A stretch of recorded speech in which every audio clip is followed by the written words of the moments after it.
No, you read the title right. There really is an episode where Slappy the Squirrel gets Alzheimer's due to how bad the talk show she was watching was, and then Skippy gets put up for adoption. Put a sock in it. And would you believe me, this is probably one of my favorite episodes of Animaniacs? One Flew Over the Cuckoo Clock. This episode just contrasts any other Animaniacs episode way more than you'd think. It's actually tackling a serious plot and discussing a real issue in a relatively realistic manner. It's the only Animaniacs episode dedicated only to a single character for its entire 20-minute duration. There is no intro like with the other episodes, well, you know, the totally insane one. The Animaniacs themselves don't show up except Wakko, who has a brief cameo, plus there's also their usual appearance in the Slappy intro song. And last but not least, this one makes me want to flipping create a second Niagara Falls right here on my lap. No, but these were my new pants! Let's go over the episode, shall we? Just remember to subscribe if you like the video. The plot is relatively simple.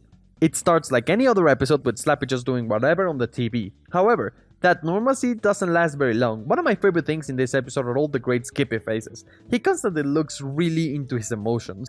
The first time we see him, he has the smuggest fucking face ever, and honestly, I love it. So Skippy makes his way over to Slappy's house while happily dancing, only to find Slappy toasting her hat after she totally lost it. In a very comedic manner too. Turns out she just couldn't find the special she was looking for and just had to take a lot of talk shows that drove her insane. So Skippy takes her to the hospital and the doctor explains that she's having an episode. I mean, yeah, she has several, but this time we're talking about a mental type of episode. Skippy offers to take care of her in a very irresponsible manner, but the doctor clarifies that she'll have to be taken to a home for elderly people because Skippy is still far too young, as would be both realistic and logical. So then the episode starts tasting a little different. I don't know, there's some... Oh damn, that's my tears. 3 weeks later, Skippy is shown to have taken surprisingly good care of Slappy, but is evidently exhausted. So he falls asleep at school, which worries the teacher. Now, the next scene shows Skippy walking home looking tired and depressed, contrasting the scene from earlier.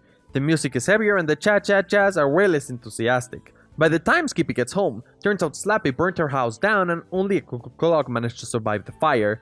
And also a random toaster. Skippy is then forced to take Slappy to the elderly home and tries his best to make the room appeal to Slappy, who is still speaking in mostly nonsense. Skippy promises to visit every day at 3 o'clock when the cuckoo clock cuckoos. Is that right? Cuckoo clock cuckooing? At this point, Slappy's condition worsens. She no longer does much gags and just stares blankly at space unless Skippy comes over to visit. And when he does, the only thing Slappy manages to do is smile when the cuckoo goes off. This is just depressing to see. It became the only joy in her existence. The show wastes no time establishing that Slappy has come to the point in her condition that she's having trouble recognizing faces. You know who I am, don't ya? Sure. You're Toot Toot. Here come them shrimp boats. Or anyone, for that matter, including Skippy. So later that day, the doctor tells Skippy that her condition isn't improving. And I could explain what happens next, but the show does a way better job by just hitting you with this one. I'll love you forever, Aunt Slappy. I don't know how I'm even gonna edit this part because it fucking breaks my heart. The delivery of this line is so amazing and the goddamn implications is just too much.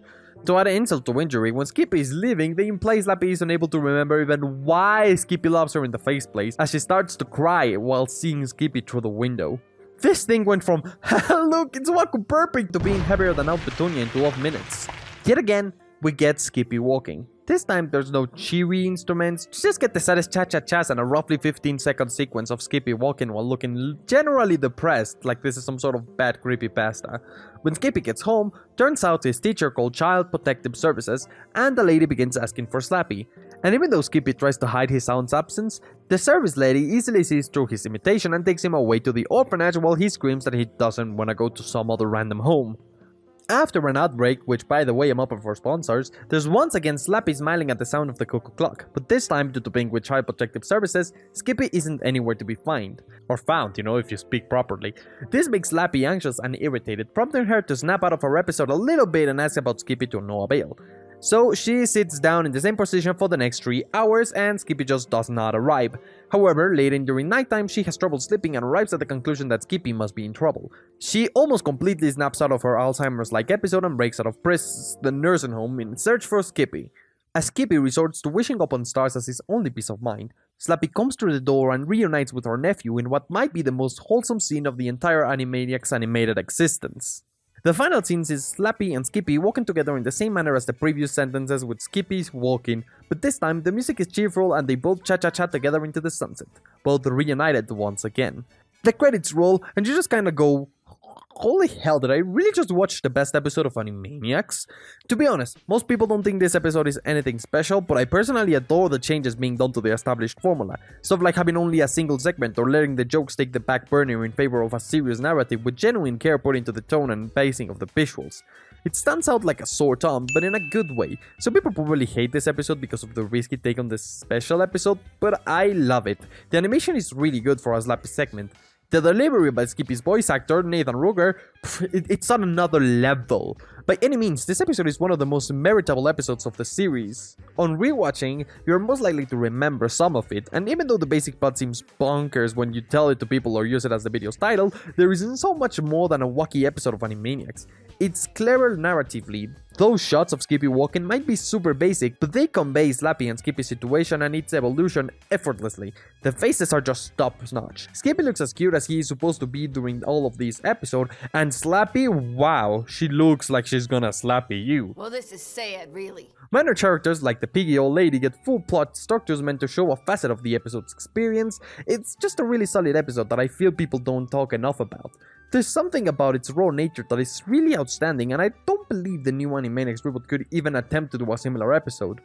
I mean, like, if you think about it, I feel like this episode really does show how necessary Slappy is to the entire Animaniacs package. It's a dynamic that's super chill and a level of cynicism that is nowhere to be found on the reboot. Through Slappy, you can do stuff like discussing real-world issues without going on a rant over whatever thing trended on Twitter while the writers were trying to come up with ideas.